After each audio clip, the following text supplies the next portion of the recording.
nós consigamos, com a inspiração que vem do coração bonito do Padre Agenor, a quem a gente já agradece a Deus pelo empenho, pela disponibilidade, que a gente possa, então, fazer a diferença no nosso mundo, nas nossas comunidades, na nossa comunidade, a igreja em saída e sinodal sempre. E é por isso que a gente começa esse nosso encontro invocando sobre nós esse sinal bonito, que foi o sinal de maldição no começo, mas agora é sinal de libertação para todos nós. No altar da vida, que é a cruz de Jesus, nós colocamos em nós. Em nome do Pai, do Filho e do Espírito Santo. Amém. Amém. Então, que nós possamos olhar para esse coração de Jesus e pedir que ele nos ilumine, nos guarde e nos faça caminhar no caminho e nos pés, nos passos, nas pegadas deste Mestre Jesus. E é por isso que a gente faz essa bonita oração. Eu sempre acho linda que é a oração do Pai Nosso, que é essa oração que nos coloca a todos como irmãos e irmãs, porque o Pai é nosso, mas também diz que o pão deve ser repartido, o pão deve ser para todos, e enquanto não houver pão para todos, o nosso coração deve sempre clamar a Deus, mas se transformar em ação e ações concretas através do nosso envolvimento. Então, rezemos. Pai nosso, que estais nos céus, santificado seja o vosso nome, venha a nós o vosso reino, seja feita a vossa vontade, assim na terra como no céu. O pão nosso de cada dia nos dai hoje, perdoai as nossas ofensas, assim como nós perdoamos a quem nos tem ofendido, e não nos deixeis cair em tentação, mas livrai-nos do mal. Amém. Dai pão a quem tem fome e fome de justiça a quem tem pão. Que nós possamos estar sempre reunidos em nome do Cristo vitorioso e ressuscitado e que ele permaneça conosco em nome do Pai, do Filho e do Espírito Santo. Amém. Obrigado. E obrigado ao Padre Agenor também pela vinda até aqui. Aproveitando a abertura tão boa que o diácono Roberto proporcionou para a gente, a pedido do nosso companheiro de curso, nosso irmão Sérgio, ele pede hoje que a gente também coloque em intenção e rezemos pela alma do seu Nereu, que é um companheiro de comunidade dele, que hoje foi para junto ao Pai. Então, já coloquei lá nas mensagens também a intenção, e peço que todos também pensem nessa intenção em homenagem ao seu Nereu. Maravilha. A senhora quer falar, dona Célia? Não? Tá ok, então. Muito obrigado. Nós é que agradecemos, diácono Roberto, pela maravilhosa acolhida aqui, na oração que proporcionou para nós, né? Essa sua espiritualidade muito forte. Já passo aqui ao Padre Agenor para iniciar a apresentação e a conversa conosco, que ele se apresente também, né, para a gente, com um pouquinho da sua história, né, em que chão que ele está pisando, enfim, e comece aí a dialogar conosco sobre a doutrina social da Igreja, Padre Agenor. Aí, se eu ver quantos minutos vai precisar para isso, acho que a gente tem trabalhado em torno de 30, 40 minutos, não sei se é o suficiente, mas enfim. Se precisar de mais, estamos abertos aí, tá bom? Então, seja bem-vindo com o senhor, Padre Agenor. Qualquer coisa, precisar, estou aqui na assessoria tecnológica, se consigo. Então, uma boa noite para todos, para todas. Uma alegria e confesso que uma verdadeira satisfação poder estar aqui nesse momento e poder contribuir com esse processo do regional. Então, eu sou o Padre Agenor, sou missionário redentorista, faço agora no dia 1º de agosto, no dia 13 de agosto, faço 63 anos de idade, e 32 no dia 1º de agosto, no dia 3, 63 anos, e no dia 1º, 32 anos de sacerdócio.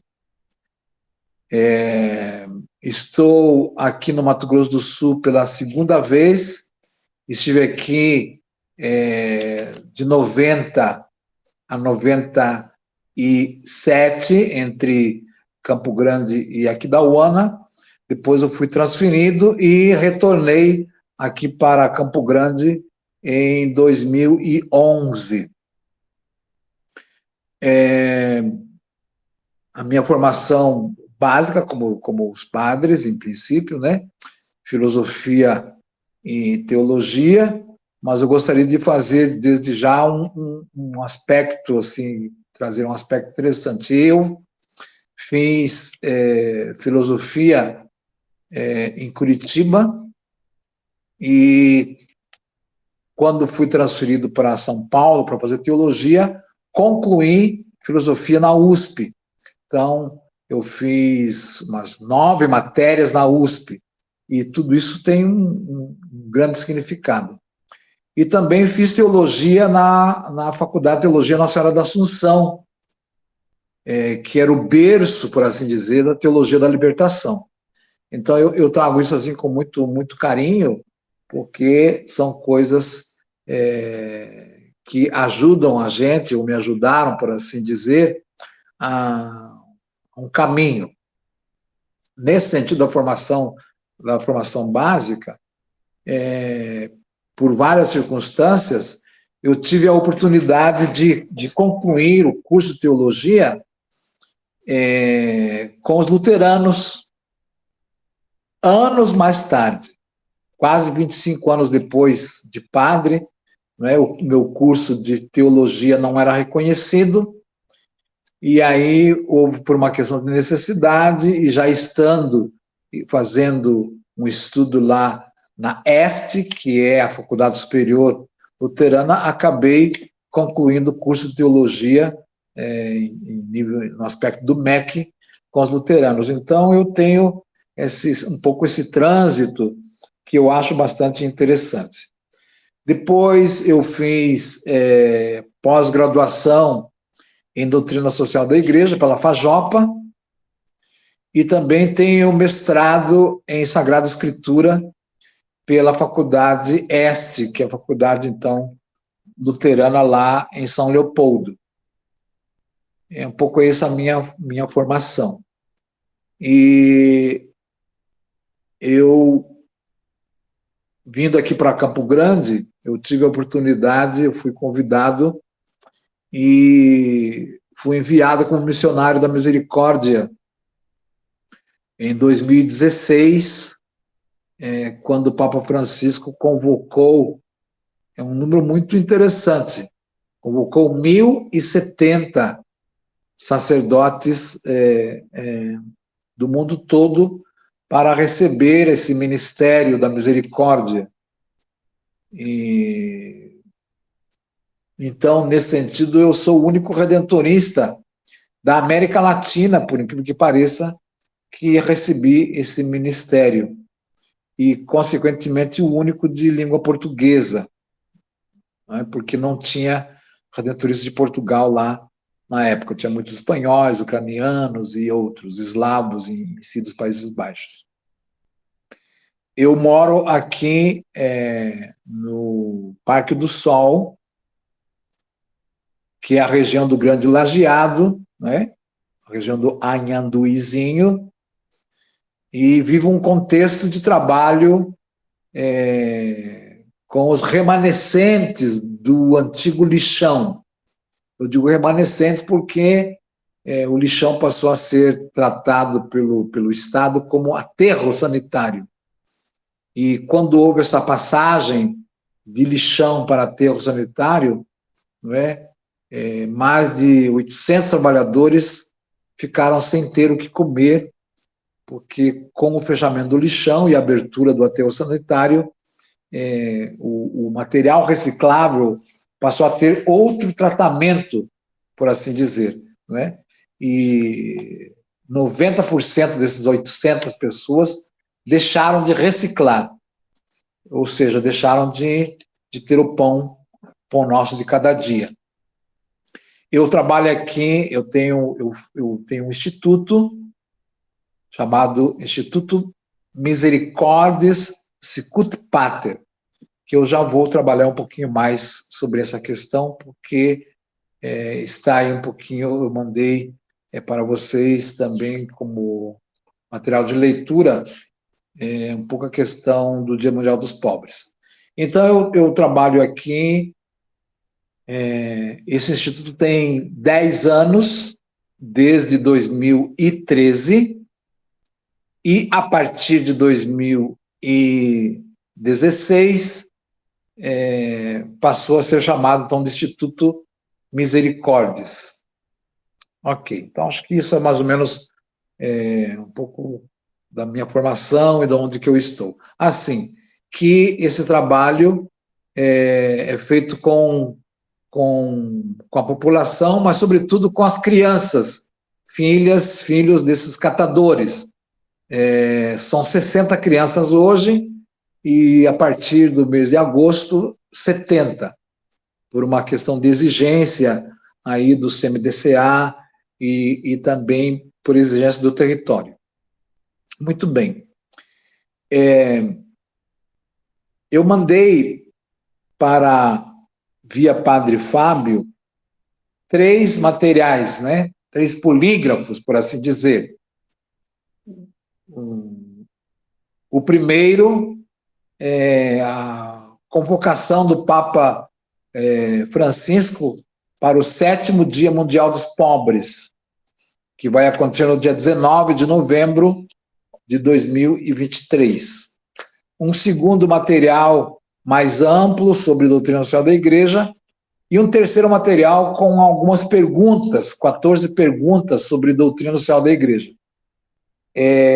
Hoje, quando a gente for trabalhar o material, nós vamos trabalhar este terceiro material, por assim dizer, né? Que são aquelas 14 perguntas. O outro material é um material de leitura, tá bom? Vamos, então, partir um pouco da carta da convocação do Papa Francisco para o 7º Dia Mundial dos Pobres, porque é ela exatamente que é tipo a ementa dessa aula de hoje. Tá, como introdução dessa aula de hoje, então, eu queria trazer à memória aqui uma música do Padre Zezinho, que fala sobre a questão ecumênica, né? E num determinado momento num trecho da música fala assim: somos milhões, somos milhares, e que rezamos diferente, cantamos diferente, né? Nos dirigimos a Deus de forma diferente, mas em algumas coisas nós somos iguais. Sobretudo, nós temos o mesmo Deus e temos os mesmos ais. Eu acho isso uma sacada muito interessante do Padre Zezinho, porque, em geral, quando a gente fala de religião, a gente fala de Deus, né? Fala de Deus, todo o nosso processo religioso está ligado a Deus, e em muitos lugares os nossos ais não fazem parte da fé. E esse é um grande problema, porque quando você olha dessa forma, você olha apenas para o Cristo da fé dissociado do Jesus histórico. E isso é um pecado teológico, por assim dizer, né?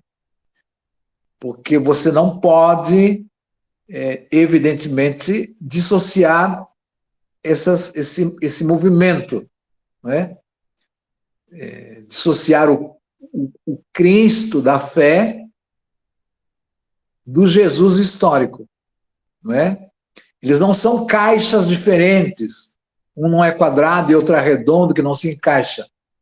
Mas são duas peças fundamentais para entender a religião cristã, né?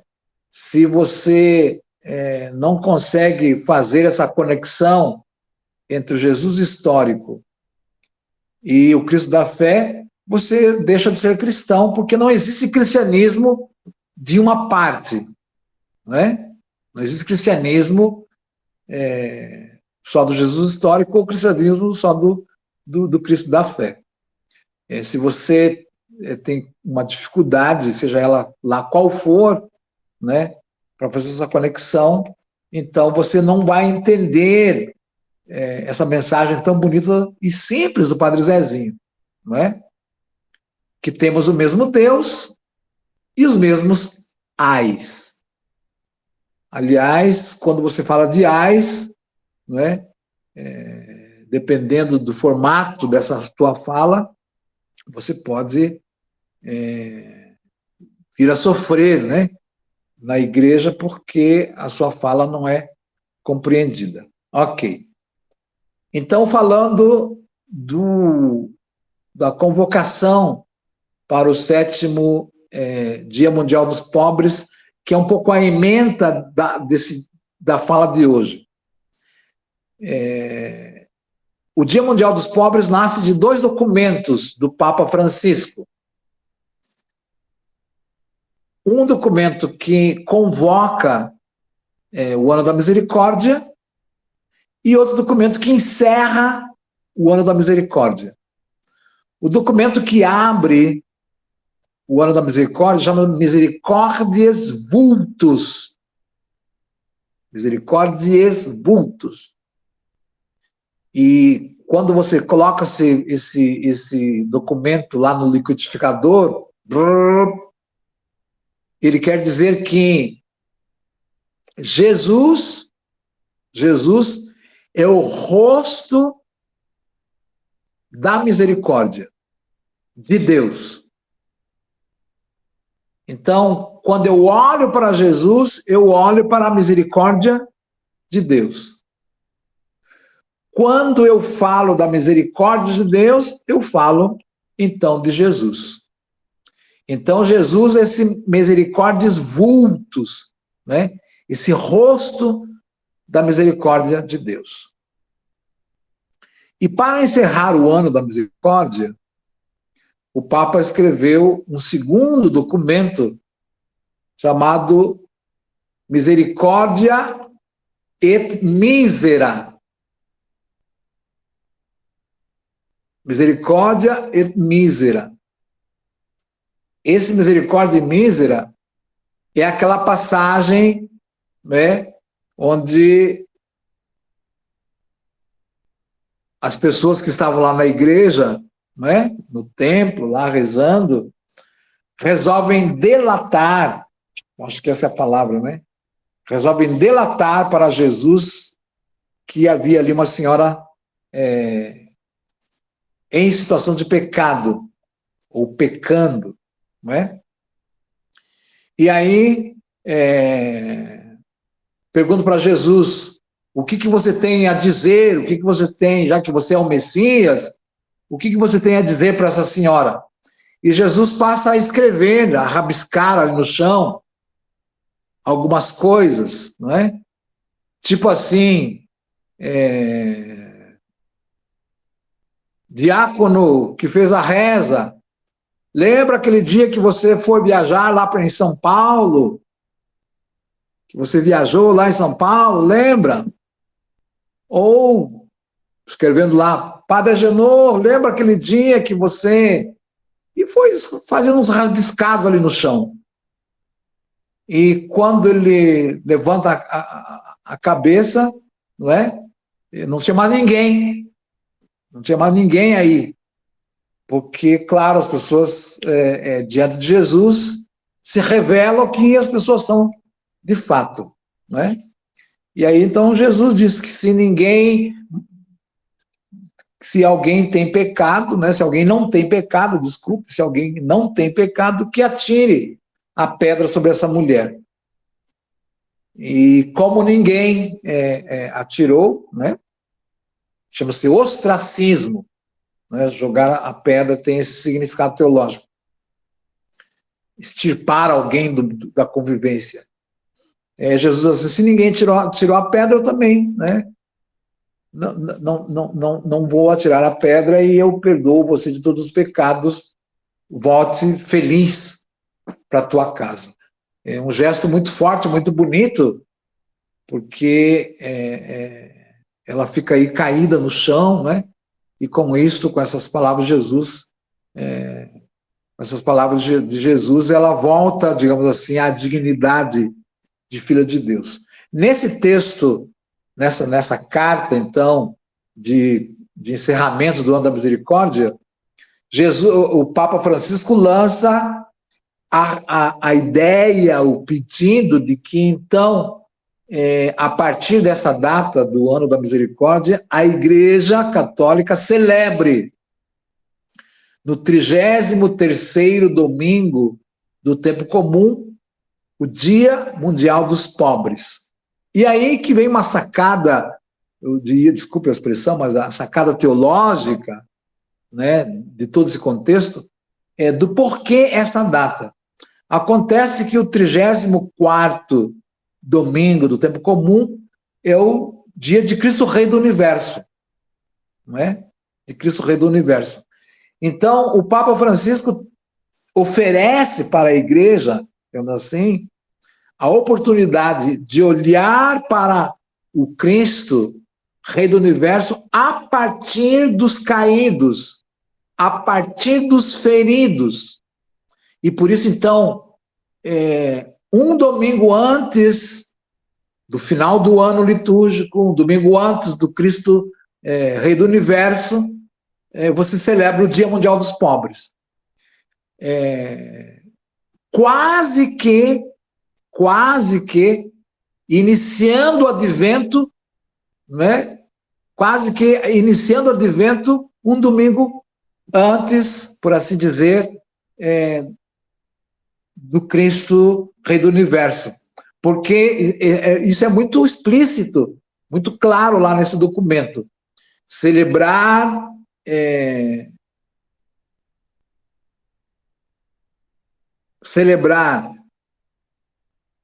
o Cristo Redentor, não é? O Cristo Salvador, o Dia Mundial, não é? Que fecha o ano litúrgico, por assim dizer, a partir dos pobres, que é exatamente o que se propõe a reflexão da doutrina social da Igreja. E este ano, então, o ano da misericórdia foi o ano de 2016, e no próximo ano, então, 2017, o primeiro Dia Mundial dos Pobres, no 33º domingo do tempo comum. E hoje, neste ano, nós estamos no 7º, né? E a reflexão bíblica é muito interessante porque lá do livro de Tobias, que uma porção enorme de cristãos e católicos, no caso, nem sabe que existe, né? Nem sabe que existe. E o Papa retoma lá uma reflexão sobre o livro de Tobias, sobre a vida de Tobias, o Tobit, né? E toda a perspectiva que ele tinha na perspectiva do pobre, né? A sensibilidade de Tobias para a questão do pobre. A ponto, por exemplo, de deixar de se alimentar ali na hora do almoço para ir atender uma situação de alguém que havia falecido e assim por diante. Eu acho isso uma coisa muito interessante porque você corre um sério risco de ligar para algumas pessoas na hora do almoço, né? Vocês correm um sério risco de ligar para as pessoas na hora do almoço. Tudo isso é muito teológico, né? Se a hora do almoço é a hora que nós estamos voltados para o nosso corpo, para o nosso eu, por assim dizer, não é? as necessidades do outro passam a não ter mais sentido. Então, não é simplesmente ter dificuldade de parar, de tomar a refeição para ir ajudar alguém, para atender a porta, ou etc., mas é uma negação do outro no meu mundo de saciado, né? Quando eu estou me saciando, eu esqueço daqueles que não estão saciados. Muito interessante, então, essa reflexão lá do livro de Tobias, não é? Que saciar o meu corpo, saciar a minha carne, é também saciar ou cuidar das necessidades do próximo. Eu gostaria de fechar esta reflexão desta ementa com a primeira carta do Papa Bento XVI, que ele escreveu alguns dias depois de se tornar Papa, que chama-se Deus é caridade, Deus carita est. Então, para encerrar esse primeiro momento, lá nessa carta, o Papa Bento XVI diz que existem 3 formas de amar: a filia, o ágape e o eros. E no parágrafo 10 desse documento, que o Papa fez 30 dias depois de ser Papa, por assim dizer, diz assim, que em Deus, o ágape de Deus é, ao mesmo tempo, o eros. Quero falar só do eros, porque a gente já sabe o que é filia. Filia é gostar do tom do cabelo da Suzana. Filia é gostar do tom de voz do Edivaldo. Filia é gostar dessa minha vizinha que mora aqui do meu lado, é muito minha amiga. Filia é gostar, né, filia é essa. Sem a filia, a gente não consegue se relacionar, né? Sem a filia, você não vê o outro. Aí tem o ágape, que é esse amor enorme, essa coisa grande, né? Esse amor desmedido pelo outro.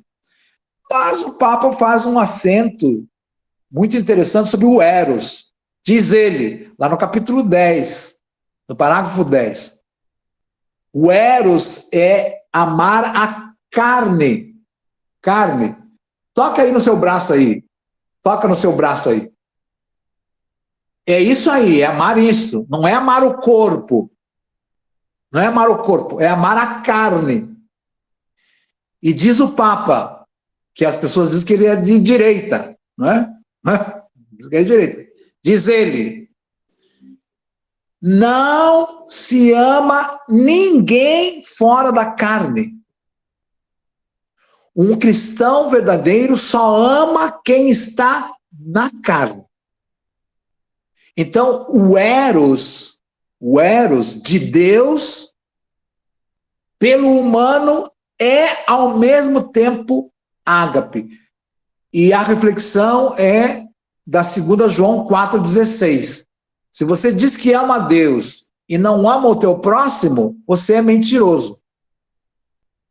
Agora, qual é a situação da carne? Qual é a situação da carne das mulheres negras cuja carne é a mais barata do mercado? Elza Soares. Como é a carne dos irmãos indígenas do Mato Grosso do Sul? Como é a carne, se vocês viram, o resultado aí do censo, Mato Grosso do Sul é a maior população quilombola do Brasil.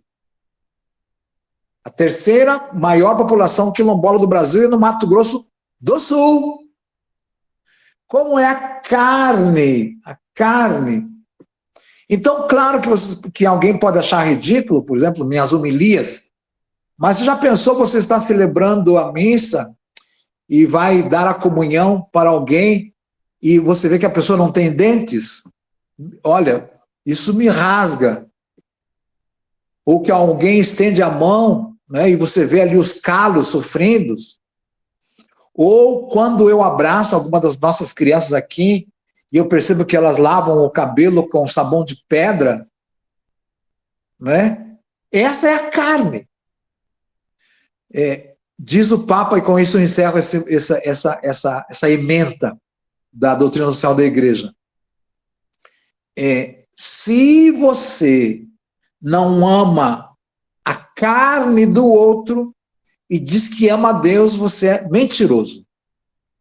Não é? Porque, diz o Papa, você não ama ninguém no espírito. Nós não somos espíritas, com todo respeito. Entendeu? Nós não somos espíritas, nós somos cristãos. E Jesus não se incorporou. Né? Está aí a professora Suzana, a eminente teóloga, né? Jesus não se incorporou, né, Suzana? Jesus se encarnou. Não é? O ser de Deus, kenosis, né? O ser de Deus foi envolto de carne. Toca aí no teu braço. É isso aqui, entendeu? Ok. Então, eu diria que isso aqui é um pouco, então, da ementa para a gente poder entrar na doutrina social da igreja. Ok. Segundo passo. Para algumas pessoas, a doutrina social da igreja é uma caixinha lá em algum lugar. Está errado. Não existe teologia moral, uma caixinha. Não existe uma ética cristã, uma caixinha. Não existe uma liturgia, cristã, católica, uma caixinha. Existe o bojo da fé, né? O bojo da fé cristã definido a partir da compreensão católica, por assim dizer. Então, da doutrina católica, da doutrina cristã, a partir da leitura católica. Então, não existe um especialista em liturgia que desligue a liturgia da questão moral, que desligue a liturgia da questão ética, que desligue a liturgia da questão da doutrina social da igreja.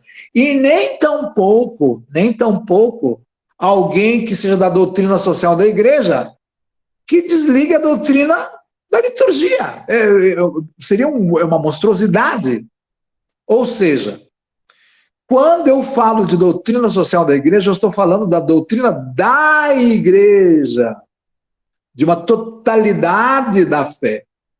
Então, se nas entranhas da doutrina social da igreja, nós estamos falando dos feridos, dos caídos, né? E todos os negados, dos destituídos, nós não estamos fazendo uma coisa à parte, nós estamos falando de um todo.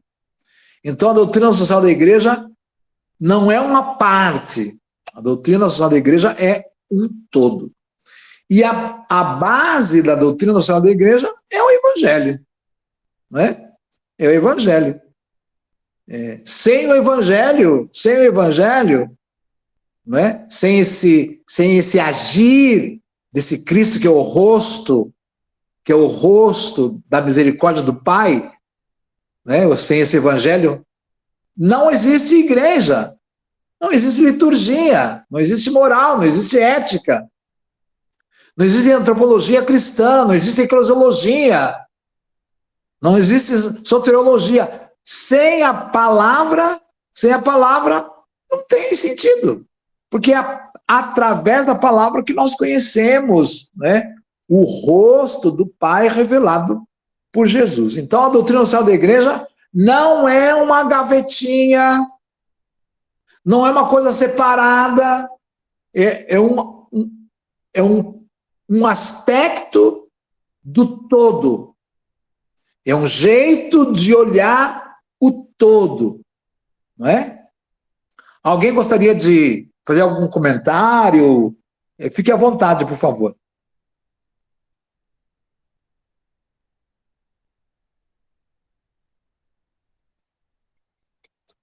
Quem já me conhece sabe que eu não deixo espaço. Se ninguém fala, sou eu, né? É o seguinte, eu vejo, como eu também estudei bastante a doutrina social da igreja, até mandei um quadro resumido que eu fiz há muitos anos atrás,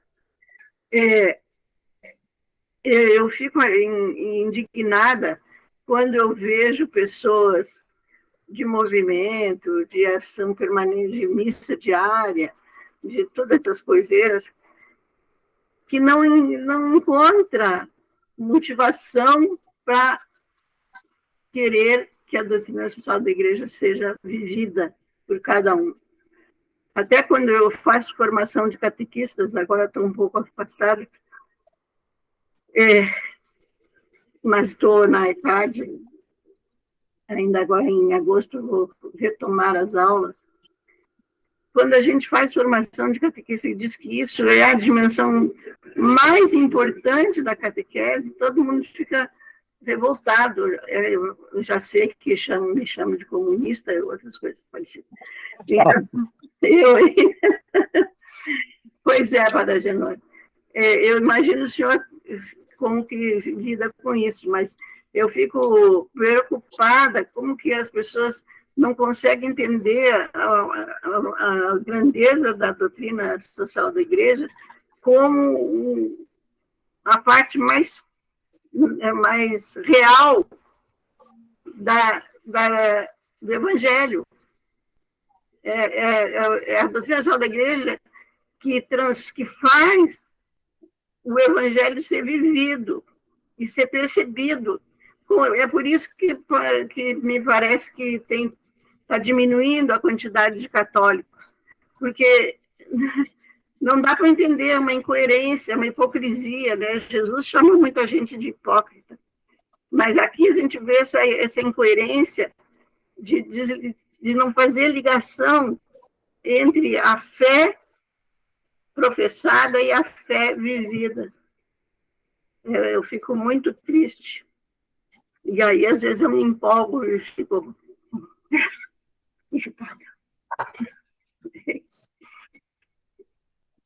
É isso. Fique à vontade, por favor. Eu fico um pouco pensando a questão dessa parece repulsa, não sei se seria a palavra certa,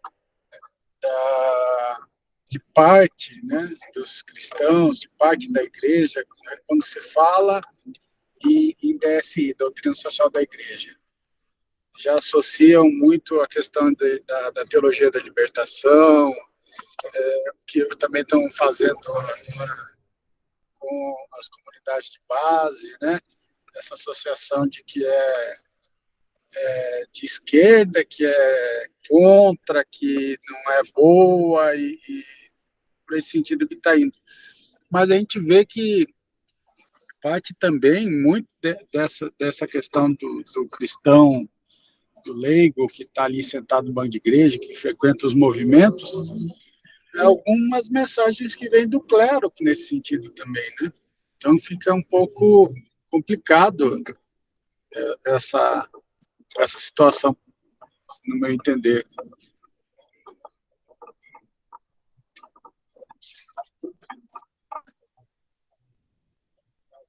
Ok. Então, vamos dar mais um passinho. Eu gostaria de retomar duas coisas. Um pouquinho a fala da Suzana e um pouquinho a questão do Dia Mundial dos Pobres, o fato de ser no 33º domingo do tempo comum. A intenção do Papa é, sim, que a gente celebre o Cristo Rei do Universo a partir dos pobres. Mas se você vai fazer uma tese de doutorado em cima dessa questão, você percebe assim que não se pode celebrar o Cristo Rei do Universo se você não o faz a partir do mundo dos negados. Porque se o Cristo Rei do Universo vem trazer vida nova, se há quem não tem essa vida nova, e você não faz essa conexão, você desconecta o sentido mesmo do cristianismo. Nós passamos a ser uma ideologia qualquer, nós passamos a ser uma coisa qualquer e não mais uma religião, não é? Então, eu acho que assim, isso que o Papa Francisco cria, o Dia Mundial dos Pobres, no 33º domingo do tempo comum, para que você possa celebrar o Cristo Rei do Universo no 34º domingo do tempo comum, é um passo teológico na nossa compreensão de fé. Ok, então vamos lá para a doutrina social da Igreja.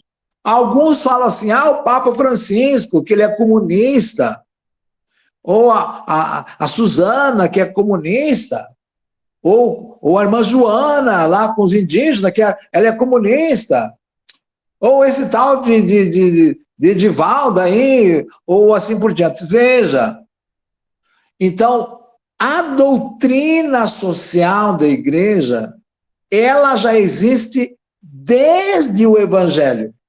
Ela só foi formulada, grafada, escrita mais tarde. Mas ela não é uma escrita que caiu não sei de onde, puf. É uma redação da história da Igreja. É uma redação, né, da fé da Igreja. Por isso,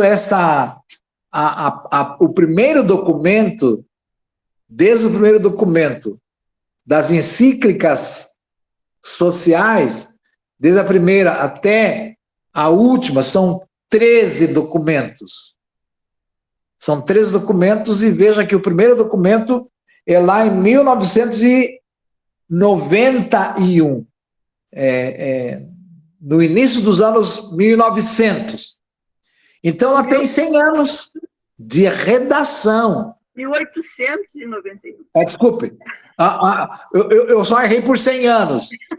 Não, mas não é no todo do universo, é um pozinho.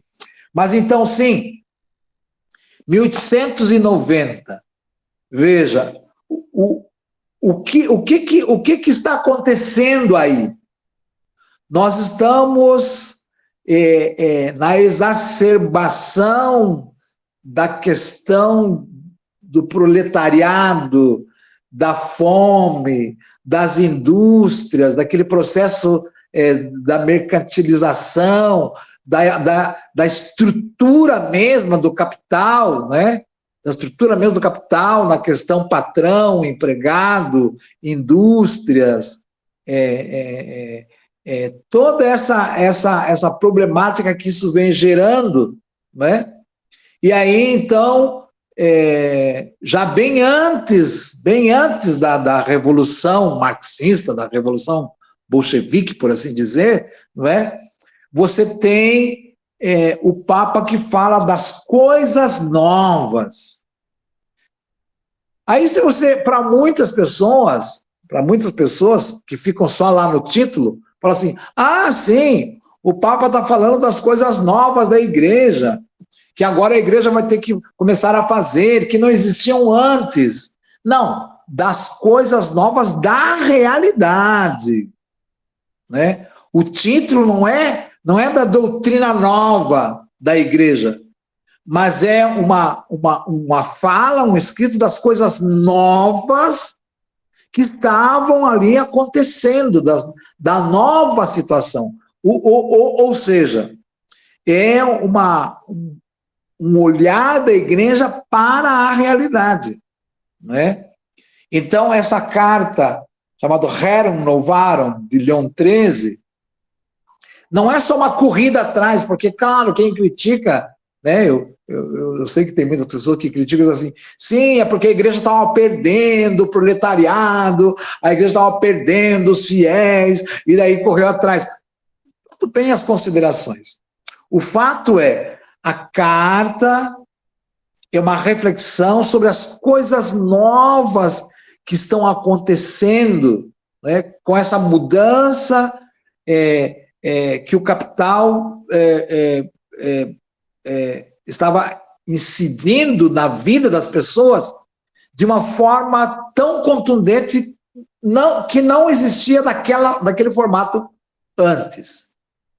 E desde esse documento, desse primeiro documento, até hoje, então, nós temos mais 12 outros documentos, né? Que a gente não está lá nos polígrafos, né? Mas eu vou só ler aqui para que a gente possa ter assim, uma noção de que há uma continuidade. Então, você tem a Rerum Novarum em 1891, de Leão XIII, e 40 anos depois, você tem a 40º ano, 1931, por Pio XI. Depois, alguns anos depois, não saiu uma encíclica, mas saiu uma carta chamada La Solemnità, em 1941. Depois, a grande Mater et Magistra, né? A igreja que é mãe e mestra, a igreja especialista em humanidade. Isso aqui é muito interessante porque cada um de nós que estamos aqui, podemos falar que a nossa vocação está muito ligada a isso, porque, só para lembrar, o Papa Francisco diz que a igreja não é uma ONG, que a igreja não é uma OSC. Então, por que pessoas lutam pela vida se a igreja não é uma OSC, se a igreja não é uma ONG? Porque a igreja é mãe e mestra em humanidade. E as pessoas que estão na igreja e que entendem esse munus da igreja não ficam longe da defesa da vida. Ou seja, falou-se aí de que se critica, então, a doutrina social da igreja, se critica a teologia de libertação. Essas pessoas que têm essa construção é porque eles não conseguem colocar os pés no chão da realidade. Essa é a verdade, entendeu? E a fundo não conhece o que é a igreja. Então, a igreja é a mãe e mestra em humanidade, João 23. Depois vem, do mesmo Papa João 23, vem a Paz in Terris, né? Que é a reflexão da igreja sobre a construção de um mundo novo, né? A construção de um mundo novo logo depois do final da Segunda Guerra Mundial, né? 1963. Quando inicia a guerra, lá em 45, e ela vai indo para os finalmente, não é? Você tem uma retomada das forças, não é? Tipo capitalismo, socialismo, União das Repúblicas Socialistas e Repúblicas Capitalistas, não é? Todas essas construções bilaterais, não é? A ameaça lá da bomba atômica, toda aquela coisa, essas coisas. Então, a necessidade da igreja de falar que quem é que está sofrendo? Quem é que está sofrendo? E aí, então, a Paz in Terris. Depois, em 65, sobre as alegrias e as esperanças a partir da reflexão social da igreja construída no concílio, né? O concílio também foi uma retomada dessa perspectiva da igreja responder às realidades, às necessidades. Todos os documentos do concílio, ele tem um pouco essa retomada. Então, algumas pessoas falam assim, olha, o Concílio Vaticano II foi um ato comunista, porque falou das questões sociais, mas também tem lá documentos sobre liturgia, tem outros documentos, né? Então, não é só um foco, digamos assim, a igreja que tenta colocar os seus pés na realidade. E aí esse documento Gaudium Spes do concílio lá no ano 65. Depois, mais tarde, ainda com Paulo VI, né, a Populorum Progressio, que é uma tentativa de fazer com que os cristãos católicos percebam a necessidade da fé estar interagindo no processo da produção de vida, né?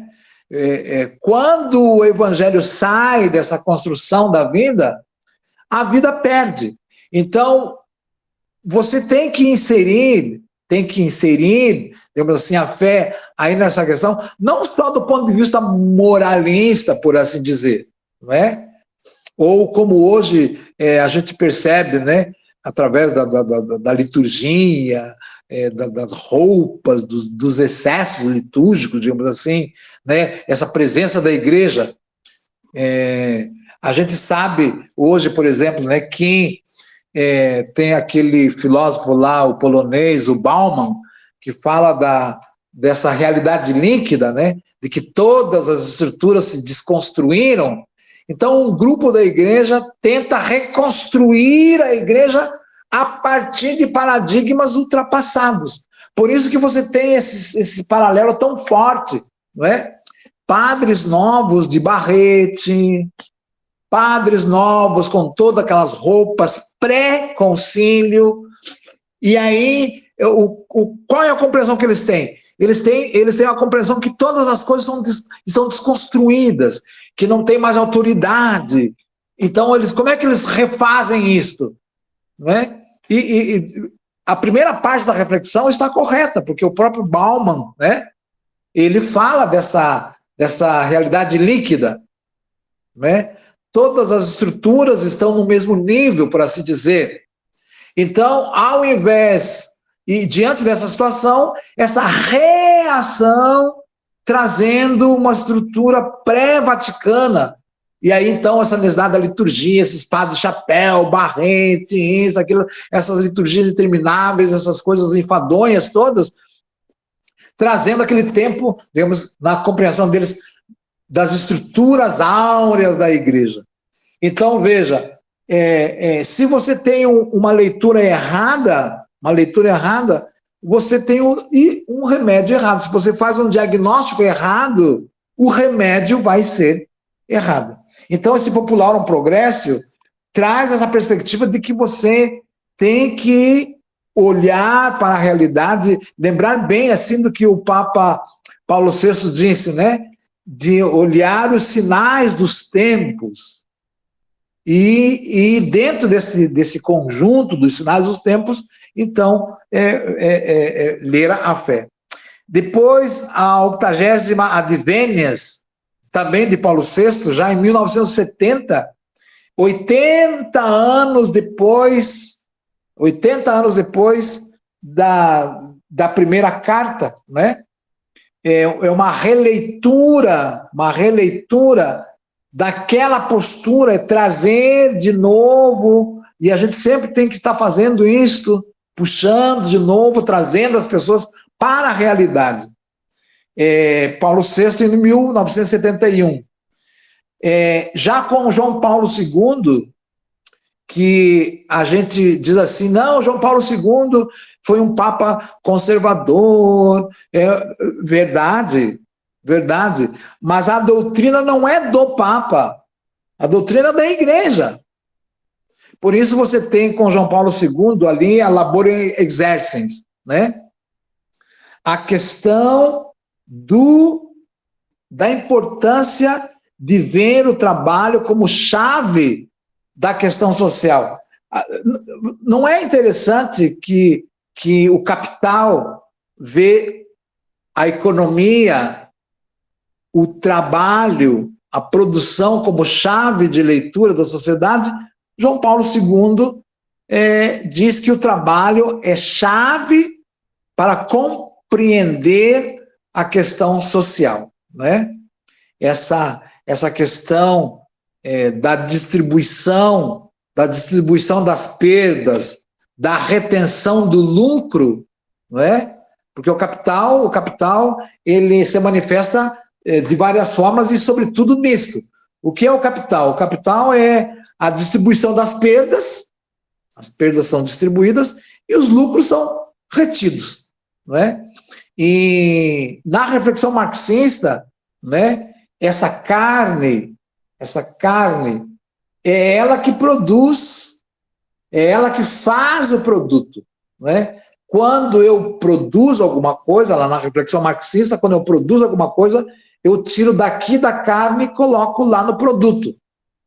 Então, o trabalho, não é? A força de trabalho entre a minha força de trabalho que está aqui e o produto, a chave da compreensão dessa problemática é o trabalho. Então, a Labor Exercens de João Paulo II é muito forte nessa questão. Depois, a questão, ainda com João Paulo II, já em 1987, da solicitudo Rei Socialis, né? Se você não consegue olhar para as coisas que estão acontecendo ao seu redor, você nega a fé. Lembra lá um pedacinho da oração eucarística 6D, dai-nos olhos para ver as necessidades dos nossos irmãos e irmãs. Se você não consegue ver as necessidades, né, do próximo, a realidade do próximo, se você não entende os mecanismos da sociedade, você vai viver uma fé alienada, né? Que é o que infelizmente vem acontecendo, né? Nesses novos formatos de fé, né? Exemplo, com todo respeito a quem gosta, mas, por exemplo, o cerco de Jericó. Quando você vai fazer um levantamento, quais são os problemas das pessoas que participam do cerco de Jericó? Quem são as pessoas que participam de Jericó? Do cerco de Jericó? É aquele que a esposa está hospitalizada e está em situação terminal. É aquela pessoa que o esposo, o filho, alguém precisa fazer uma cirurgia e o SUS não cobre, e ele tem que fazer uma feijoada na comunidade, alguma coisa para arrumar lá 30, 40, 50 mil para fazer a cirurgia. É aquela pessoa que alguém teve um acidente automobilístico e quebrou a perna e agora não consegue mais andar, não consegue mais trabalhar. São pessoas que têm problemas. E qual é a resposta que se pretende dar? Que você vai tocar buzina, né? Os muros vão cair e a pessoa vai arrumar uns 50 mil para fazer a cirurgia, e os pinos que estão lá na perna da pessoa que não consegue trocar vão ser trocadas, né? Então, é uma resposta que não se adequa a uma realidade social. Então, o que nós estamos vivendo assim é uma alienação da fé, infelizmente, né? O mesmo motivo que leva as pessoas a participar das celebrações da teologia da prosperidade, não é? Nas várias manifestações das igrejas, das mega igrejas, são os mesmos motivos, as mesmas respostas que estão sendo buscadas pelos católicos nesse tipo de celebração. Então, veja assim, o que é isso? É essa falta de compreensão das coisas que estão construindo o nosso dia a dia. Depois, o documento 11 chama-se Centésimos Anos, 1991, que são uma reflexão que retoma 100 anos atrás a Rerum Novarum. Então, percebe que é uma continuidade, né? As encíclicas são uma continuidade, não é um dobrar de esquina. Então, a Centésimos Anos é uma análise das proposições da Rerum Novarum, não para retomar lá atrás, mas para trazer essa necessidade da igreja dar uma resposta para as questões do dia a dia, isso já em 1990. Depois, por último, ainda não por último, mas do Papa Bento XVI, nós temos a Caritas in Veritate, que é uma coisa extraordinária. Ler, né? Eu tenho aqui, aliás, eu tenho todas as encíclicas sociais eu tenho aqui. Ler essa carta, se você for ler o Papa Bento XVI a partir desse documento, você consegue dar passos muito interessantes, porque às vezes a gente tem alguns bloqueios, né? Quando você não consegue ver o todo, por assim dizer. E do Papa Francisco, a 13ª documento, que é a Laudato Si, que é uma evolução dessa compreensão da carne. A carne está em algum lugar, né? A carne está em algum lugar. E esse lugar que está a carne, existem outras formas de ser, outras formas de viver de igual importância. Então, a importância que tem a carne humana tem as perninhas da formiga. É uma leitura do todo, né? Ver o ambiente como o lugar de ser. E se você não tem essa leitura, né, você acaba não percebendo, né, que nós estamos num momento de curva, por assim dizer, da nossa possibilidade de viver. Nós estamos num momento onde nós retomamos a possibilidade de viver defendendo aí a natureza, ou se você não considera tudo isso. E, por último, a Fratelli Tutti, que é uma coisa muito interessante também, porque, sobretudo, quando fala ali no subtítulo da questão da amizade social. Então, a amizade social é você ter essa perspectiva de solidariedade com as pessoas que estão vivendo lá na Europa, nesse momento, com aquele calor, com as coisas pegando fogo, e você fazer a defesa do meio ambiente, fazer a defesa da vida aqui. Isso é amizade social, né? Amizade social é você se importar concretamente com o outro. Então tá, com isso eu termino um pouquinho assim, muito por cima, evidentemente, só um pouco da leitura das encíclicas. E agora eu vou dar um tempinho e a gente estaria pronto para ir naquelas perguntinhas que tem lá do terceiro momento, se ainda tivermos tempo. Ô, Edivaldo. Então, mas está tão gostoso que a gente não está nem sentindo o tempo passar, viu, padre? Pelo menos eu estou sentindo aqui, nos seus demais aqui presentes, né? Está muito boa a apresentação dos documentos, né? Eu acho que poderia abrir um pouquinho rapidamente, se alguém quer fazer alguma intervenção, para ir já para as perguntas e a gente segue para concluir os trabalhos. Nós temos mais ou menos quantos minutos daqui para frente? Uns 10, 15, 5, 3? Não, só um pouquinho. O tempo que a gente geralmente leva de apresentação já foi, né? Ok. Já está estourado. Mas vamos lá, então, acho que o senhor já quer entrar direto, 8h15 aqui. Com esses documentos agora, essa fase. Vamos abrir, né? Um pouquinho? Ok. Vamos lá, pessoal. Alguém quer fazer alguma observação, contribuir com alguma coisa antes das 14 perguntas? Vamos eu de novo, a corajosa. Vai lá, dona Suzana, você já tinha erguido a mão anteriormente, né? Segue. Não, é porque eu lembrei de uma coisa que o padre Agenor estava falando, que a doutrina social da igreja começa no Novo Testamento, nos evangelhos. É verdade, porque a igreja, a gente considerando a partir de Jesus Cristo, de Pentecostes, seja como for, mas a doutrina social da igreja está lá no Antigo Testamento, nos profetas, nos salmos. Às vezes as pessoas pensam que os salmos são só rezas assim, muito espiritualizadas. Não, a doutrina social da igreja está ali também, que é a defesa dos pobres, dos órfãos, das viúvas.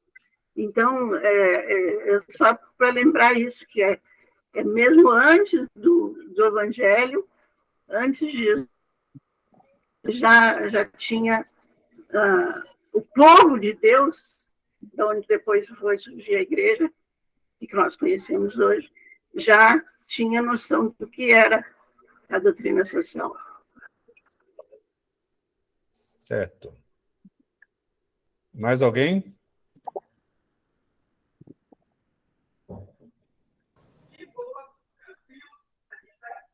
Edivaldo, só para contribuir, depois, eu acho que todo mundo já viu, né? Mas, enfim, tem uma entrevista bonita de Dom Norberto, de Paraná, lá no Instituto Humanitas Unicinos, né?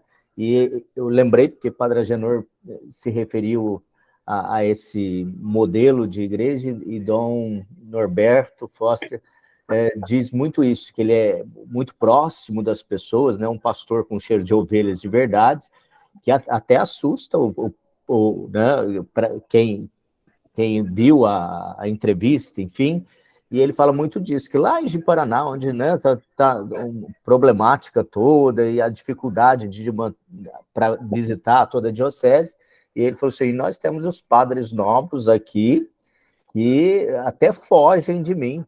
Então, assim, a gente vai ter... Né, que fogem dele, porque quer um modelo de batina, né, a batina que devia ser um instrumento de acolhida do povo de Deus, né, para o povo de Deus olhar e falar assim, olha, aquele de batina eu posso contar com ele. Não, é instrumento de separação, né, de distanciamento, e eles não querem nem andar com o Dom Norberto para não ter que, enfim, ser questionados sobre essa relação mais próxima do povo, e principalmente do povo que sofre. Então, depois, quem quiser, está lá no Instituto Humanitas Unicinos, eu tenho até o link aqui depois, enfim, uma bonita entrevista, e é ele representa, então, essa igreja sinodal em saída, enfim, que é muito bonita e que nos dá muita esperança. É só isso. Muito bem, mas publica lá, socializa o link lá no grupo, Roberto. Ok. Mais alguém, companheiro aí, companheira?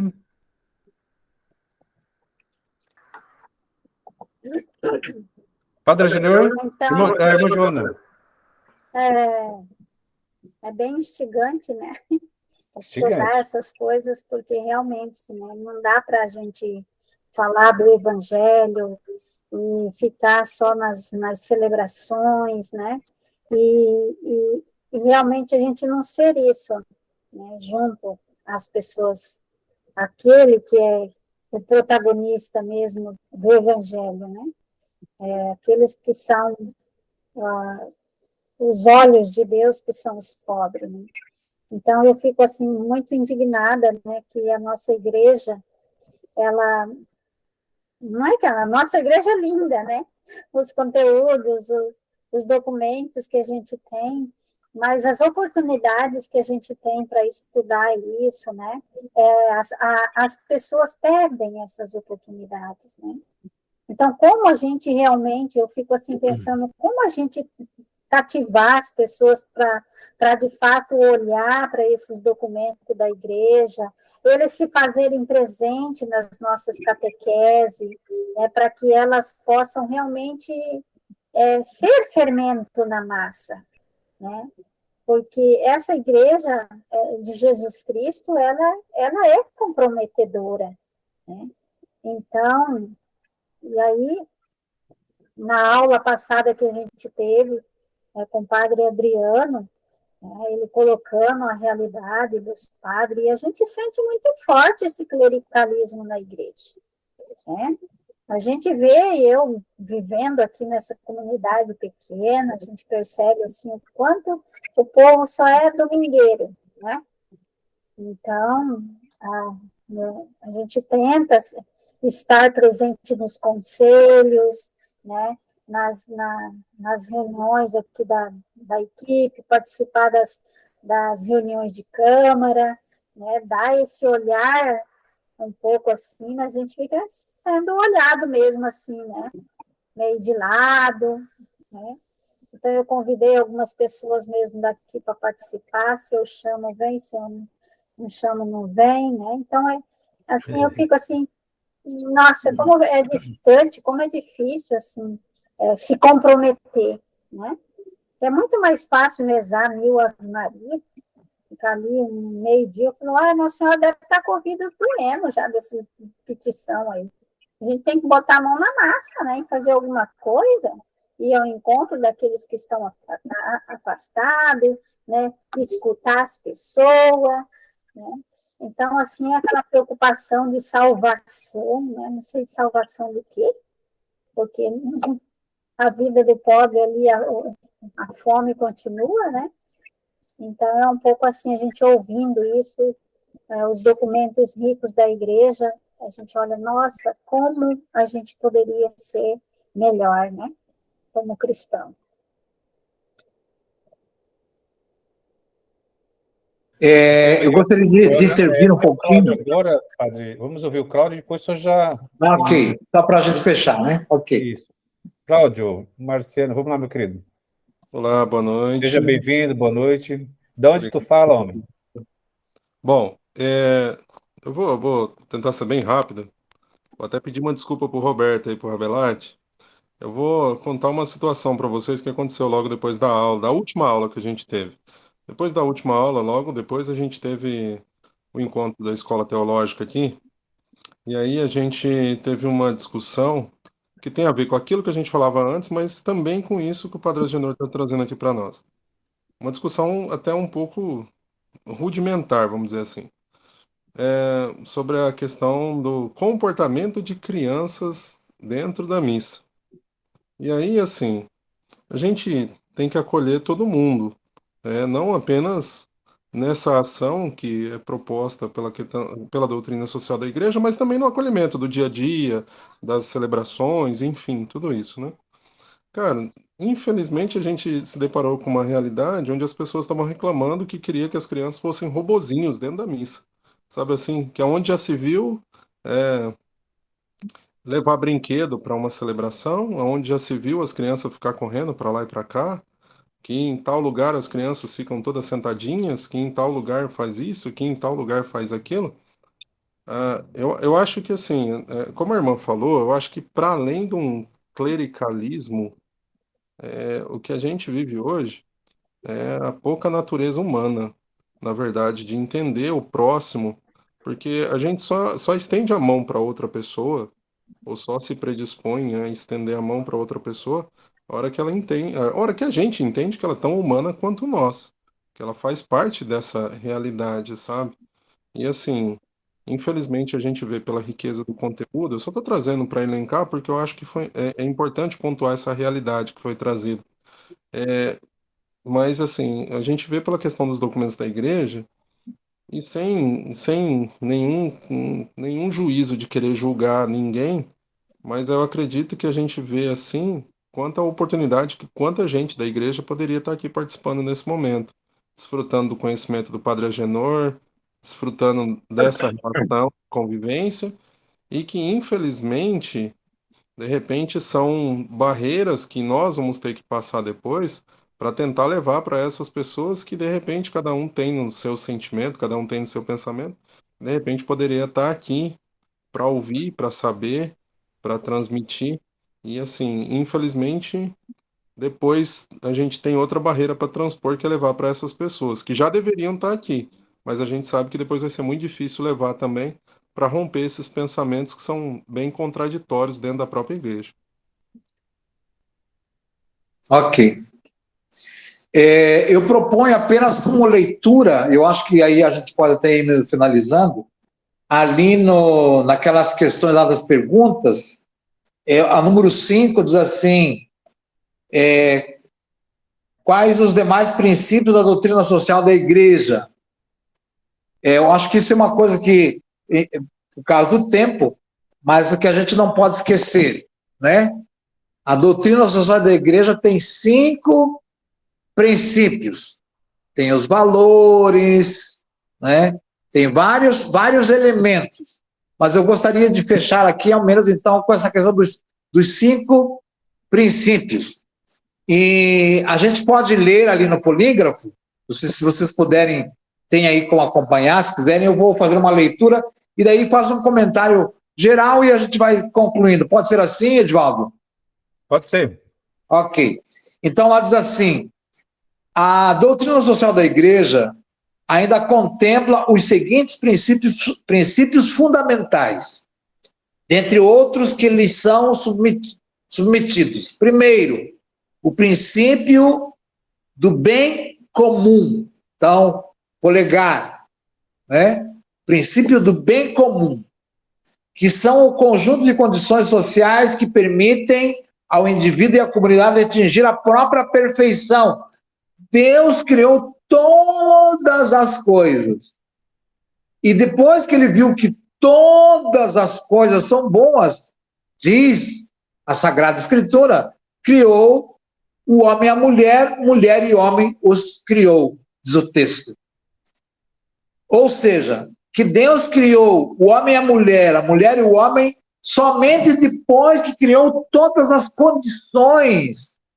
Isso é, então, o primeiro princípio da doutrina social da igreja. O princípio do bem comum, né? Todas as coisas criadas concorrem para o bem comum. Veja, a água, os rios, né? A mata, os minerais, toda a criação são ferramentas que devem estar à disposição de todos para que todos possam chegar ao bem comum. Depois, ali na sequência, pressupõe-se o estabelecimento de condições estatais básicas, que é o que a gente fala do Estado de Direito. É direito dos indígenas ter acesso à terra, não é? Não se pode negar, é uma questão do princípio do bem comum. Por isso, o Estado de Direito, a partir da questão da doutrina social da igreja, que as pessoas têm acesso aos bens para que esses bens possam produzir o bem comum. Por isso já vem ali na sequência, se você pode falar, o princípio da destinação universal dos bens. Os bens são de todos. Os bens são para todos. E os bens naturais e os criados, não é? Como pode que uma pessoa que não tem a dentadura, que não tem mais dentes, não tenha acesso ao dentista? Como que pode que uma pessoa que não enxerga mais, que não vê mais, não tenha acesso, né, ao oftalmólogo? Todos os bens criados servem para a destinação universal, né? O princípio da destinação universal dos bens. Os bens são para todos. Seguindo lá no polígrafo. Viver para viver. Por que é para todos? Para que possa se viver dignamente, né? Então, a distribuição dos ingredientes materiais, que possibilitam a vida, são atos de fé.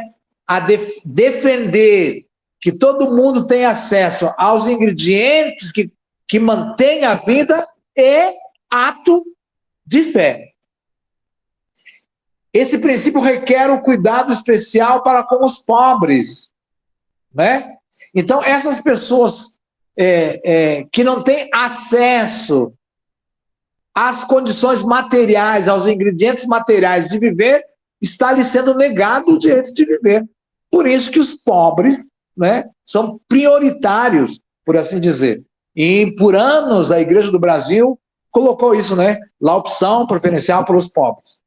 Depois o terceiro, o princípio da subsidiariedade. É muito interessante. O vereador tem que fazer o papel dele porque o prefeito tem o papel que cabe a ele fazer, o deputado estadual tem o papel dele, o federal para o presidente. Aqui no Brasil nós temos os 3 poderes, um poder que controla o outro. O que não pode? Não pode, por exemplo, eu estou dando um exemplo assim bem básico, para a gente entender o que é esse princípio. O filho não pode mandar no pai, por assim dizer, né? Então você tem níveis de autoridade. Quando eu aprendi na teologia há muito tempo atrás, quando você, para você entender essa palavra subsidiariedade, entenda uma escada.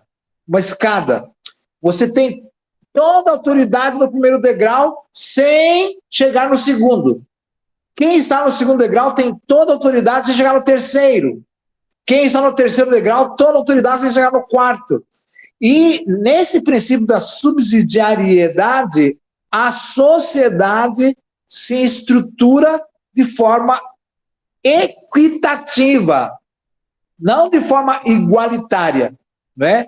Você não vai dar uma caixa de um Bolsa Família para todo mundo. Há aqueles que precisam, há aqueles que não precisam. Então, a questão da equidade é o princípio que sustenta a subsidiariedade. Diz assim, Aline, os organismos sociais são estruturas em níveis dos pequenos aos maiores, de modo que entre eles existe uma obrigação de ajuda, caráter positivo, sem que isso implique superar, invadir as competências respectivas do outro, um caráter negativo. E você pode ver isso lá no compêndio da Doutrina Social da Igreja, no número 186. O quarto princípio, e agora já estamos terminando, o princípio da participação, direito e dever do homem de construir a sua vida social, política e cultural mediante o exercício da cidadania ativa. Esse último documento,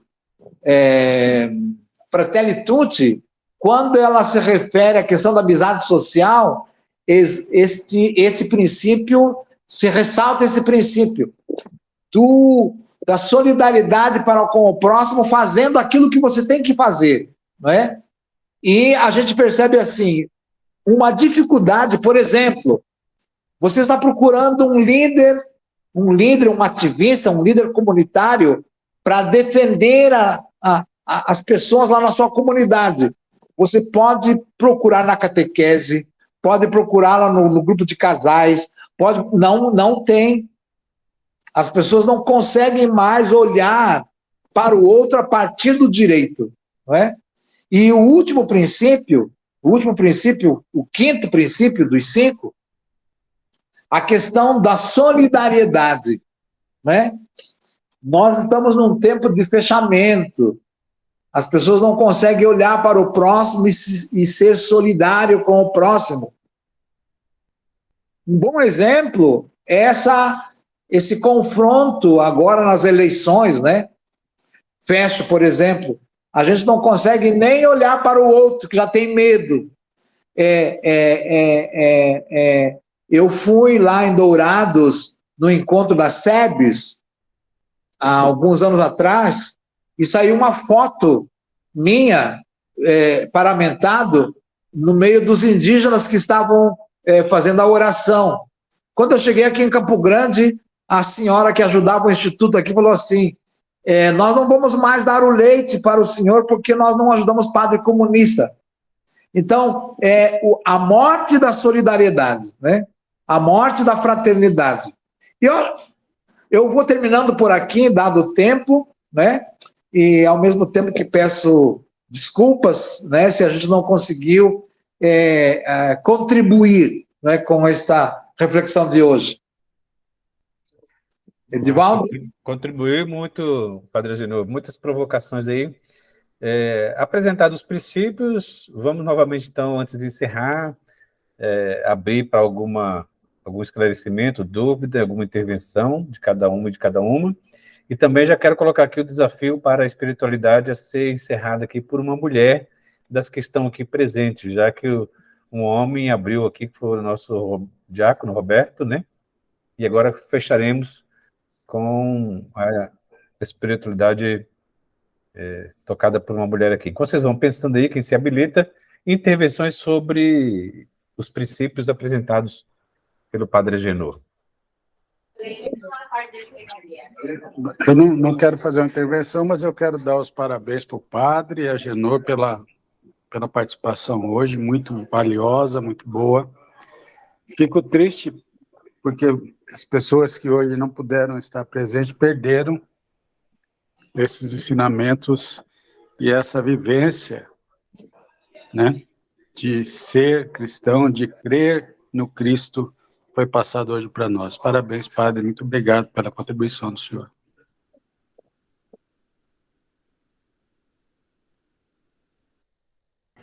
Eu vou oferecer um elemento positivo para a nossa oração, já que ninguém se apontou, eu não deixo o tempo passar.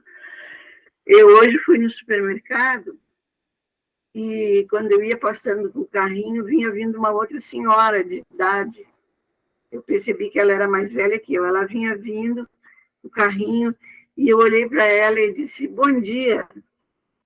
Ela parou o carrinho e disse assim, meu Deus, a senhora me deu bom dia. Muito obrigada. Isso foi uma coisa impressionante para mim, porque realmente essa solidariedade, essa vida de família humana está tão esquecida que um simples bom dia deixou aquela velhinha, e depois ela me disse que tinha 82 anos. Ele estava lá no supermercado com a filha e a neta, mas na hora que ela estava empurrando o carrinho, ela estava sozinha, por isso que me chamou a atenção. Impressionante. É impressionante, né? Então, quer dizer que uma coisa, a pessoa assim, valorizou um ato tão simples, tão assim, sem a intenção que eu tive, não foi só cativou, né? Então, que a gente possa levar isso para essa semana, até, não sei daqui quando que é o próximo encontro, que o mundo ainda tem jeito, né? A gente ainda pode ter esperança. Há coisas boas acontecendo ao nosso redor. E peço que Nossa Senhora nos acompanhe na trajetória, na caminhada, uns que têm uma caminhada ainda mais longa a cumprir, outros que têm menos, assim como eu, que já estou no fim da estrada, mas que agora eu passo para o Padre Agenor, que é o único padre que está aqui para nos dar a bênção. A dona Célia levantou a mão ali, né? Antes tem uma pessoa inscrita. Sim, eu gostaria de, antes do Padre Agenor dar a bênção, bem rapidinho, ler uma oração desse livro do Papa Francisco, que é as orações do Papa Francisco, que eu acho que ela cabe dentro de tudo que a gente ouviu hoje do Padre Agenor. A oração diz assim: livra-nos, Senhor, Senhor Deus, livra-nos de vivermos rebaixados, contentados com as meias-verdades. As meias-verdades não saciam o coração, não fazem o bem. Livra-nos de uma vida pequena, que gira em torno dos pecíolos. Livra-nos do pensamento de que tudo vai bem. Se a mim vai bem, os outros que se virem. Livra-nos de acreditarmos sermos justos se não fazemos nada para combater as injustiças. Quem nada faz para contrastar a iniquidade não é um homem ou uma mulher justos. Livra-nos de acreditarmos de sermos bons apenas porque não fazemos nada de mal. Senhor, dá-nos o desejo de fazer o bem, de procurar a verdade, odiando a falsidade, de escolher o sacrifício, não a preguiça, o amor, não ao ódio, o perdão e não a vingança. Aí a gente, com essa oração, acho que o padre pode nos dar a bênção. Padre Agenor deve lembrar de mim, aqui de Dourados. A gente já se encontrou em alguns encontros aí. Aqui é muita gente, né? Mais alguém? Não? Então tá. Então, em nome do Conselho do Laicato, do nosso Regional Oeste 1, quero agradecer individualmente a cada um aqui, e quero começar pela dona Ceila, né? Pela dona Suzana, também a irmã Joana, a Eunice, a Celete, a Ana Silva, a Neide, a Juraci e a Antônia, né, que acabou saindo um pouquinho mais cedo, que era lá do Pará. E também aqui os guerreiros, os homens também presentes, Jorge, ao Alcides, o Diácono Roberto, ao Sérgio, ao Cláudio e também a mim mesmo. Pela presença aqui, a tocar aqui atrás da máquina, que espero ter dado conta aí. E, Padre Agenor, recebo aqui o meu abraço, nosso agradecimento aqui em nome do Laicato, em nome do nosso coordenador Moisés, que não pôde estar presente aqui, e que pede que transmita aqui um abraço afetuoso ao senhor e a todas que estão aqui presentes. E aí, passo ao senhor para, então, a nossa bênção, e aí, se todos puderem abrir a câmera aí, a gente vai fazer uma foto enquanto o padre faz aqui a bênção sobre nós. Amém? Isso. Então, vamos agradecer a bondade e a misericórdia de Deus, que nos chama homens e mulheres para a construção e a defesa da vida de forma incondicional, né? Que a gente tenha as forças necessárias para superar o medo que invade muitas vezes o nosso coração, a nossa mente, né? Que a gente possa ter também a graça de Deus de superar as nossas limitações pessoais para a construção desse todo, né? E que nós saibamos que é proibido morrer por falta de amor, né? Que a gente seja capaz de olhar para o próximo com um olhar de solidariedade, de amor e fraternidade. E que a bondade de Deus se derrame sobre cada um de vocês, sobre o trabalho de vocês. Não tenham medo, embora que as situações muitas vezes trazem medo. Mas vamos na fé fazer essa superação e a certeza da graça, da bondade de Deus. Então o Senhor esteja convosco.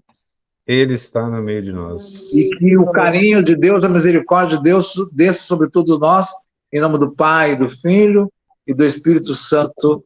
Amém. Amém. Desejo de coração a todos uma boa noite e uma ótima caminhada no curso de Fé e Política. Boa noite. Boa noite. Abraço. Boa noite. A Um todos. abraço, Boa noite a Sérgio. todos. Muito obrigado. Daqui 15 dias nos encontramos aqui virtualmente. E acessem lá a nossa sala do Pré-Zoom para ir fazendo Valeu, as leituras e as Conrado. atividades. Valeu, tá bem? Sérgio. Aí, ô, Sérgio, tá bom aí, tá bonitão aí, que chapéuzinho aí, hein? Ô, Jorge, um abraço, meu querido. Boa noite. Boa noite.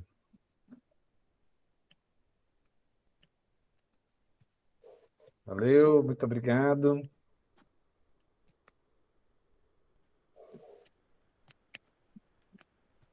Isso, vou encerrar então aqui a sala.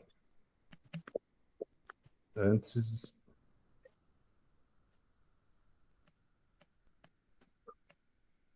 Amém.